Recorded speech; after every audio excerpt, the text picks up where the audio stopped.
एक दिन गांव के चबूतरे पर एक सच सच कर निखर निखर कर एक बकरा आया। गला में गुलाब का हार, आंखों में काजल और पैरों में घुंघरू।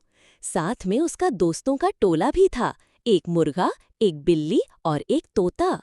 लोगों ने पूछा, ओ बकरे मियाँ, इतनी तैयारी किस खुशी में? बकरे ने सीना तान कर कहा, आज रिश्ता लेने जा रहा हूँ। सब ने हैरान होकर पूछा, कहाँ? बकरे ने रोमांटिक अंदाज में कहा, गाय के घर। अब सब फिर भी थोड़े परेशान हुए, लेकिन वो तो काऊ है और तुम बकरे हो। बकरे ने मुस्कुरा कर जवाब दिया, प्यार में न जात होती है न जात, सिर्फ दूध और चारा का रिश्ता होता है।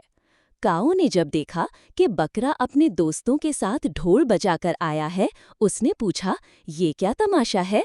बकरे ने फूलों का हार निकाल के कहा, मैं सिर्फ तुम्हारा दूध नहीं, तुम्हारा दिल भी चाह रहा हूँ। काऊ ने थोड़ा सोचा, फिर बोली, मुझे रिश्ता पसंद है, लेकिन पहले तुम ईद सरवाइज करो, फिर बात करते हैं। बकरे का रंग पीला पड़ गया और घुंघरू खुद उतर के भाग गया।